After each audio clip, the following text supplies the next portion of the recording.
Welcome back to Primetime News, and again a special welcome if you're watching online at onespotmedia.com. Questions this evening about whether Prime Minister Andrew Holness went against the advice of public health experts when he announced the easing of the COVID-19 restrictions. Sources tell TVJ News that experts in the public health sector are furious about the revised protocols. Now, Shamela Pullen has been following this story and now joins us live in studio. Shamela, interesting developments. Thanks, Herman. Well, I know many Jamaicans are looking forward to July 1 when the new protocols take effect.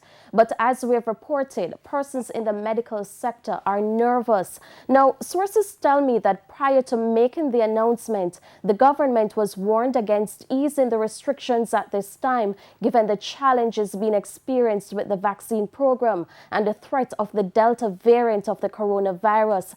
I put that question to Health Minister Dr. Christopher Tufton. I am a part of the cabinet, and therefore I can't separate myself from the cabinet decision, because the cabinet decision is a collective decision. And in cabinet, we discuss, we agree, we disagree, but when decisions are taken, we all work together with those decisions. But as I said, I think the Prime Minister was clear enough to say that the public health, a strict public health recommendation would likely see a maintenance of those restrictions. But there are other considerations that went into the decisions. What we have to do in public health is to outline those risks so that the country is under no illusion. This pandemic is not over, it's still here, and it can get worse. So, Shamela, in light of the concerns raised against easing restrictions, what is the next step for the ministry? Well, Herman, Dr. Tufton says the health ministry is now doing an internal assessment and is also putting things in place in the event of a spike in COVID cases.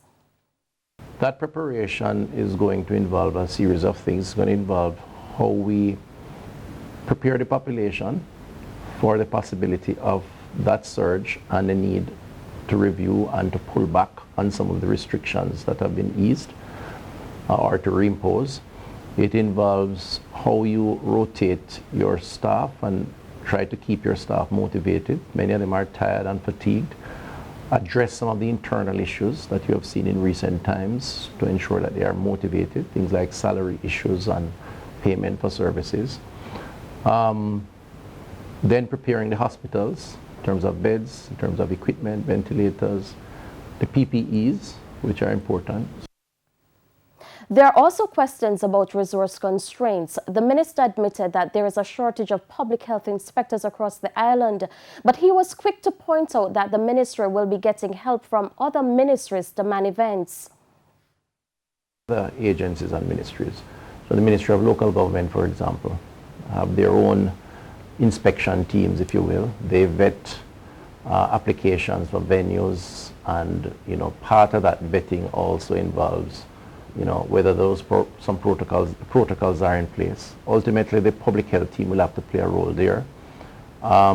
There is also the idea of hiring additional staff, primarily through local government, that are considered, I think they're termed event wardens, if you will, who will be present at these events and who would monitor the protocols that are in place.